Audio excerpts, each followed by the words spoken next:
바울은 헬라의 문화에서 태어나고 헬라의 문화에서 자라났습니다. 당신은 헬라 문화권 안에 있었어요. 바울이 살았던 1세기 지중해 연안은 로마가 제패하고 있었습니다. 로마가 거대한 제국을 이루어서 다 로마에 복속되어 있었어요. 그러면 사람들은 로마 말을 써야 하는데 로마 말이 아닌 헬라 말을 쓰고 있었어요. 이것은 무엇입니까? 그만큼 헬라의 문화가 로마의 문화보다 앞서 있고 헬라 문화가 이 로마 문화를 지배하고 있다는 증거입니다. 바울은 여러 서신을 썼지요. 신약 성경에 바울의 서신들이 있습니다. 뿐만 아니라 여러 신학 성경 전체에 보면 로마 말이 아닌 헬라어로 성경이 기록되어 있어요. 헬라 문화가 그만큼 중요한 문화였습니다. 이 헬라가 이 로마의 그 문화를 압도해서 헬라의 사상, 헬라의 문화, 헬라의 건축, 헬라의 예술, 이 모든 것이 이 로마를 압도하고 있는 것입니다. 그 가운데 이 헬라 사상의 발원지, 진원지가 있는데 바로 그것이 아테네입니다. 오늘 본문에 나타난 아덴이 바로 그 아테네입니다. 아테네를 우리말로 옮기는데 그 아테네를 성경은 아덴이라고 표현했던 것입니다. 헬라 문화의 발상지 아덴, 그곳에 바울이 도착한 것이에요. 이것은 바울이 의도하여 아덴에 가게 된 것이 아닙니다. 전혀 바울의 계획과 상관없이 의도한 것이 없이 이 아덴에 오게 되었어요. 그 이전에 바울은요 유럽 지역으로 가고자 하지 않았습니다. 그런 계획이 전혀 없었지요. 그런데 성령께서 가는 길을 막으시고 그러면서 점점 소아시아의 지중해 연안으로 바울이 머물게 되면서 그런 가운데서 마케도냐 사람이 와서 손짓하며 우리를 와서 도우라라고 하는 환상을 보고 그는 에게해를 지나 마케도냐에 도착하여 그곳에서 복음을 전하였습니다. 그래서 빌립보, 데살로니가, 베레아 이러한 지역에서 복음을 전하였지요. 그런데 또다시 바울은 아덴이라고 하는 곳에 오게 되었는데 이건 역시 바울의 계획이 아니었죠. 쫓기는 가운데에 도망자의 신세로 배를 타고 아덴에 오게 되었습니다. 때로는 우리가 계획한 것이 아닌 하나님의 뜻과 계획 속에서 우리를 철저히 낮아지게 하시고 겸손하게 하시고 하나님만 바라보게 하시며 세상 것 다 끊어버리고 전능하신 하나님, 구원의 하나님을 바라보게 하시는 하나님의 계획과 하나님의 인도하심이 있더라는 것이 바울은 이곳 아덴에 머물게 되었습니다. 바울은요 헬라의 고등교육을 받았던 사람이에요. 헬라의 철학과 헬라의 문학에 대하여 눈이 밝았습니다. 당대 최고의 헬라 학부였던 가말리엘 문화생이었어요. 그 가말리엘이 사도행전 4장에 나오죠. 바로 그 가말리엘 문화생으로서 바울은 헬라의 철학과 문학에 아주 대단한 그런 뛰어난 솜씨가 바울에게 있었습니다. 하나님이 바로 그 바울을 들어서 사용하시는데 헬라 사상에 밝은 그 바울을 이방인을 위한 택한 그릇으로 하나님이 삼으셔서 그를 통하여서 사마리아 땅끝까지 이르러 복음의 증인 되리라 하신 말씀에 따라서 그를 땅끝으로 보내시는 하나님의 역사입니다. 바울이 도착한 바로 아덴, 이 아테네는 전쟁과 지혜의 여신으로 섬겼던 아테나 여신의 중심 도시입니다. 그 이름을 따서, 아테나 여신의 이름을 따서 바로 아테나라고 이름을 지었죠. 아테네라고 이름을 지었죠. 그러니까 아테네는 아테나 여신을 수신으로 섬기는 그러한 도시였어요. 그곳에는요, 이 그리스 철학자 3대 철학자 소크라테스, 플라톤, 아리스토텔레스가 바로 철학의 꽃을 피웠던 곳, 바로 아테네입니다. 아테네는 역사의 저술가였던 헤로도토스의 출신지이기도 합니다. 펠레폰네스 전쟁사를 기록했던 투키디데스의 출신지이기도 합니다. 뿐만 아니라 연극의 발상지답게 3대 희극 시인, 3대 비극 시인들, 이러한 시인들이 있었고요. 파르테논 신전을 설계한 건축가, 수많은 신상을 건축하고 조각한 예술가들이 모두 아테네 시민들입니다. 그들의 작품과 사상과 예술은 수백 년이 지난 바울 시대에도 그 영향력이 화려했을 뿐만 아니라 오늘 이 시대에도 그 시대의 예술품이 여전히 영향력을 미치고 있습니다. 그런 아테네입니다. 그러나 예상과는 달리 바울은요, 세계 문화의 수도인 아덴에 머물면서 그 화려하고 웅장하고 아름다운 도시에 머물면서 왠지 그는 고립되어 있는 듯한 느낌을 가집니다. 누가 보더라도 그 도시는 화려했습니다. 웅장했습니다. 아름다웠습니다. 그러나 바울은 그 도시를 바라보면서 이곳은 바로 우상의 도시로서 영적으로 죽어있는 도시를 본 것입니다. 오늘 본문 16절 말씀을 보십시오. 16절 말씀을 함께 읽어봅니다. 바울이 아덴에서 그들을 기다리다가 그 성에 우상이 가득한 것을 보고 마음에 격분하여, 그때나 오늘이나 이 아덴은요, 관광객들로 붐볐어요.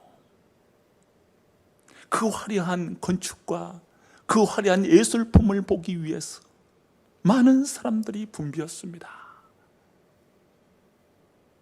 이 아덴이라고 하는 도시는 수많은 관광객들이 있었어요. 이 로마의 시민들은요, 아덴을 동경했습니다. 얼마나 웅장한가, 얼마나 화려한가, 얼마나 아름다운가. 그 아덴의 도시를 동경하면서 일평생 한 번은 아덴에 방문해야 한다라고 여겼습니다. 특별히 이 아덴은요, 그리스 도시국가로서 이 도시국가에 형성될 때 이 높은 언덕이 있었습니다. 그 언덕을 가리켜서 아크로폴리스라고 했어요. 그러니까 아크로폴리스는 그리스의 도시마다 아크로폴리스가 있었습니다. 그런데 아덴의 아크로폴리스는 대단히 유명했습니다. 유명한 이유가 바로 그 아크로폴리스에 파르테논 신전이 있었기 때문입니다. 그 신전이 얼마나 웅장하고 아름다웠는지요. 세계 문화유산 유네스코에서 1호로 꼽는 세계 문화유산이 바로 파르테논 신전입니다. 유네스코의 심볼이 바로 파르테논 신전이에요. 가장 완벽하고 가장 화려한 그러한 건축물로서 파르테논 신전을 제일 먼저 떠오른 것입니다. 세계 문화유산 1호 파르테논 신전입니다. 가장 완벽한 건축물이라는 것이죠. 바로 그곳이 아덴의 아크로폴리스에 있었습니다. 아크로폴리스 언덕 위에서 아덴을 바라볼 때 그 도시는 예술의 도시, 문화의 도시, 화려한 도시였습니다. 뿐만 아니라 그 아크로폴리스 바로 남동쪽에는 어마어마한 건축물이 또 하나 있는데 그 기둥만 해도 100개가 넘습니다. 기원전 6세기부터 지었던 건축물이 기원 후 2세기가 되어서 완성됩니다. 무려 800년이에요. 그리스 건축물 중에 가장 큰 신전, 제우스 신전이 자리 잡고 있습니다. 여기에 연극의 발상지답게 수용인원 17,000명이 들어갈 수 있는 디오니소스 연극장이 있었습니다. 극장이 있었어요. 그 화려한 도시, 어마어마한 도시, 그곳이 바로 아테네, 아덴이었습니다. 아테네는 그 외에도 크고 작은 여러 신전들이 있고요.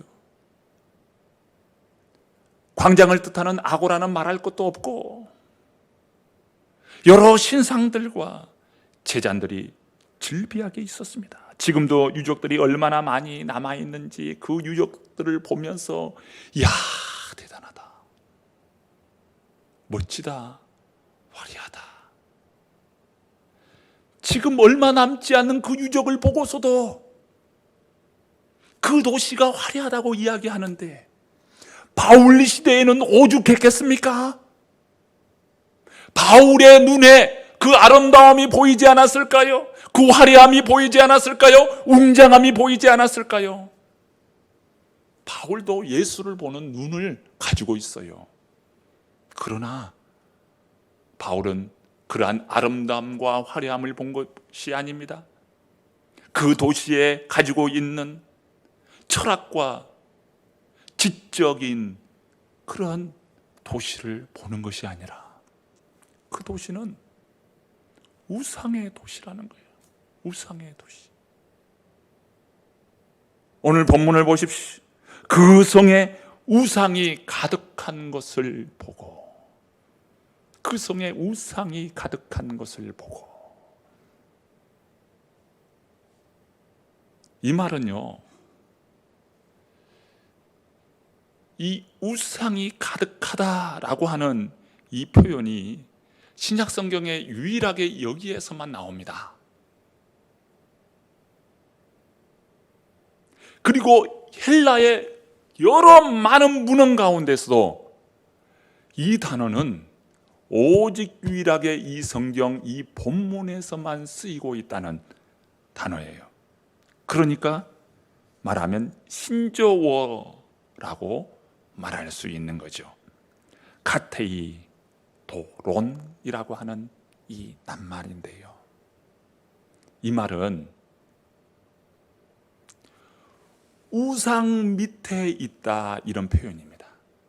지금 무슨 말이냐면 이 아덴이라고 하는 도시는 우상 밑에 도시가 건설되어 있다.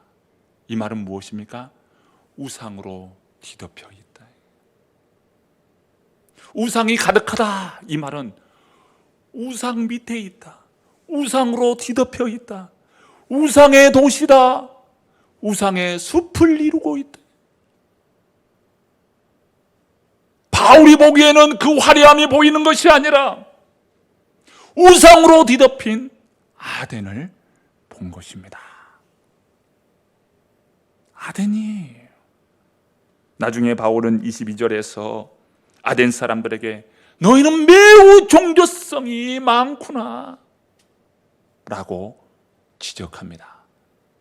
유명한 철학자 크세노포는 이 아덴을 가리켜서 하나의 거대한 재단이다, 하나의 거대한 재물이라고 표현했습니다. 아덴은 사람들과 그곳에 살아가는 이 백성들의 모습이 보이는 것이 아니라 우상이 보입니다.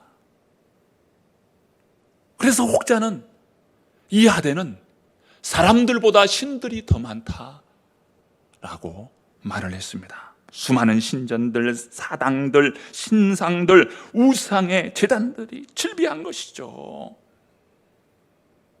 그렇게 아름답고 화려하고 예술적인 감각에 화려한 도시를 만들어 놓았지만 그 도시들은 전체 우상의 신전들과 신상들과 제단들, 그런 것으로 가득하였다는 거예요. 바울은 그러한 모습들을 보면서 저러한 예술품들은, 저러한 작품들은 하나님과 주 예수 그리스도의 영광을 나타내지 못한다는 거예요. 하나님께서 아덴의 그 시민들에게 우수한 재능, 창조적인 예술의 그 기능들을 갖도록 하였지만 그러한 예술 능력을 가지고 하나님을 영화롭게 하는 것이 아닌 우상을 위한 재능들이 쓰이고 있는 것에 너무도 마음이 답답했습니다. 바로 그것이 바울이 본 것이죠. 온갖 우상들로 가득한 도시를 보았습니다. 아덴은 지성과 문화의 중심지입니다. 동시에 우상과 미신으로 가득한 도시였습니다. 그런데 놀라운 것은 우상과 이러한 미신으로 가득한 이 아덴의 모습이 오늘 이 시대의 모습과 매우 흡사하다는 것입니다. 요즘 자연과학이 발달해서 얼마나 우리가 편리한 생활을 하고 있습니까? 가정마다 자동차가 없는 가정들이 없을 정도이고요. 갖가지 문화들은 어떠합니까? 우리가 누리는 모든 것은요, 이 과학과 이러한 문화의 발달로 인해서 우리가 얼마나 편하게 누리고 있습니까? 과학이 발달하고 학문과 지성이 발달하는 오늘 이 시대에 웬걸요? 우상과 미신이 점점 늘어나고 있다는 거예요.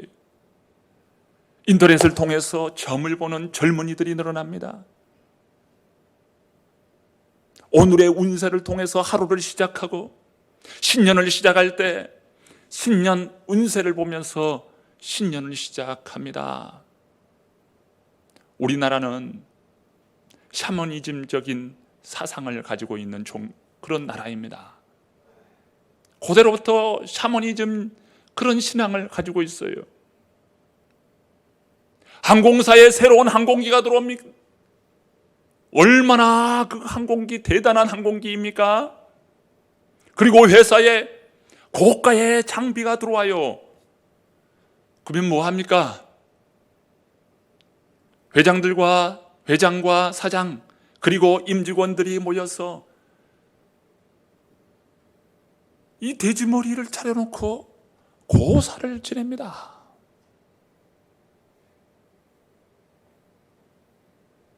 호텔을 지어놓고 고사를 지내요. 잘되게 해달라고.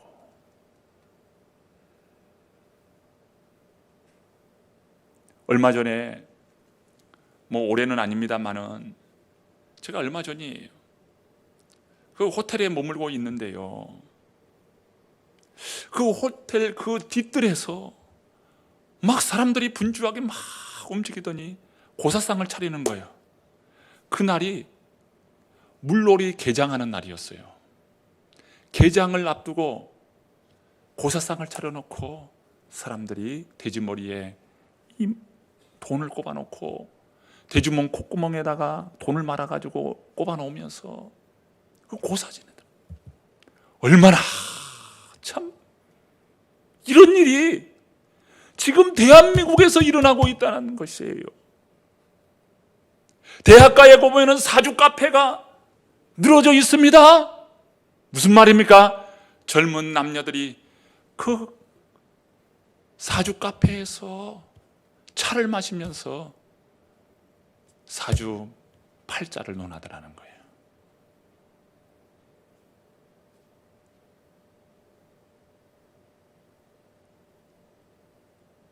종로 2가와 3가 사이에 낙원상가가 있죠. 그 낙원상가를 따라서 하나의 텐트촌이 쭉 줄리하게 있습니다. 그곳이 뭐 하는 곳이겠어요? 타로 점집입니다. 그 점집에 누가 갑니까? 주로 이용하는 사람들이 대학 젊은이들이라는 거예요. 가장 지성적이고 가장 학문적이어야 할 아카데미칼한 대학이 타로점을 보면서 자신의 운명을 그 점쟁이에게 맡기고 그 점쟁이의 말에 자신의 운명을 맡기더라는 거예요. 여러분, 이것이 오늘 이 시대예요. 가장 학문적이어야 할 학문의 전당이 우상 숭배의 자리가 되고 진원지가 되고 있다는 것이, 이것이 얼마나 아이러니컬한 세대냐 이 말이에요. 사람들은 그걸 믿지 않는다. 뭐 전통이다, 그럴싸한 말로 말하지만 사람들의 마음에는 그것을 믿고 의지하더라는 말이지. 한번 부적을 붙이면요, 부적을 떼낼 수가 없습니다. 평생 부적에 매여 살아요. 신년이 되면 또 다른 부적, 또 신년이 되면 또 다른 부적. 부적을 붙여야 마음이 편해지. 처음에는 재미로 시작했는지 모르지만 재미로 시작한 것이 일평생 따라다니면서 그것을 떼지 못한다는 거예요.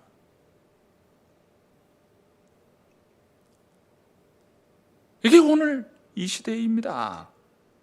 인터넷에 보면요, 부적을 팔아요. 인터넷에서 점을 칩니다. 사람들이 몰리는 거예요. 여러분, 신문에 점집에 관련된, 점과 관련된 이런 신문 지면들, 신문 광고들이 얼마나 많은지, 이게 오늘 이 시대를 대변해 주고 있어요. 지성과 학문이 이렇게 발달하고 과학이 이렇게 발달하고 있는 이런 시대 속에서 어떻게 이런 일이 있을 수 있느냐 이거예요. 성경은 안 믿으면서 점쟁이의 말은 믿어요. 이게 오늘 이 시대예요. 도대체 무엇이 문제입니까? 왜 그렇습니까? 사람들은 왜 이렇게 우상 숭배에 쉽게 빠져버리냐 이 말이에요. 우상과 미신은요, 미개한 부족 사람들, 미개한 사람들이 믿는 그러한 신앙이 아닙니다. 오늘 가장 지성적이고 가장 학문적이어야 할 대학가에도 이러한 것이 점점 늘어나고 질비해진다는 것은 오늘 이 시대를 대변해주고 있다는 것이지요. 그러면 왜 그럴까? 왜 그럴까? 인간은요, 근본적으로 죄인된 인간이요, 타락한 인간이라는 거예요. 이것은 바울 시대나 오늘 이 시대나 인간의 본성은 타락한 존재라는 겁니다. 이것을 그대로 드러내고 있습니다. 나는 그런 거 안 봐. 뭐 점치고 타로 점치고 하는 건 재밌겠네. 나는 그런데 그런 거에 관심이 없어. 여러분, 우리의 생각이 이 정도로 머물러 있어야 합니까?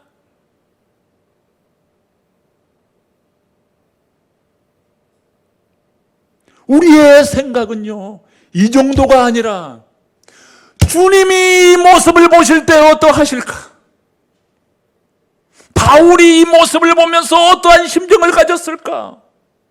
영적인 안목을 가지고 영적으로 분별하면서 이 시대에 대한 하나님의 마음을 갖는 저와 여러분이 되어야 하지 않겠습니까? 주님의 마음을 갖는 것이죠.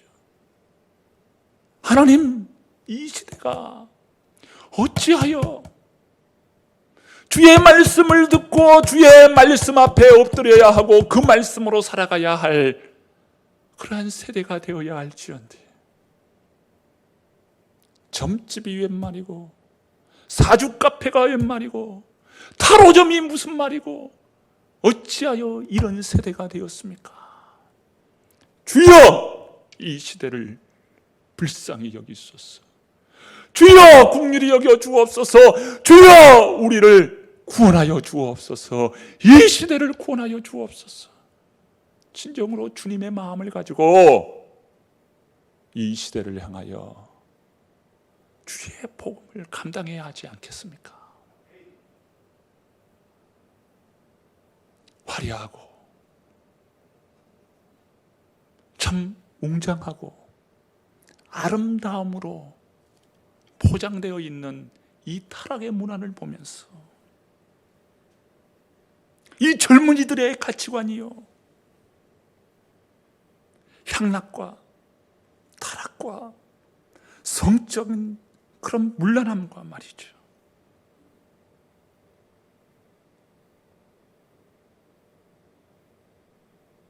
재물을 한탕주의로 여기는 그런 이 세대를 돌아보면서 주여, 저들의 눈을 돌이켜 주옵소서. 저들의 마음을 돌이켜 주옵소서. 오늘 우리들이 주님의 마음으로 기도하고 주님의 마음으로 우리가 복음을 감당할 때 이 세대가 바로 서지 않겠습니까? 이런 세대를 어떻게 돌이킬 수 있겠어요? 점과 고사를 지내면서 살아가는 이 시대를 어떻게 바로 세울 수 있겠습니까? 누가 이런 시대를 바로 세울 수 있겠습니까? 오늘 믿음의 성도님들이 참 바른 신앙과 복음을 진정으로 감당할 때 이 시대를 돌이키고 이 시대를 바로 세워가지 않겠습니까?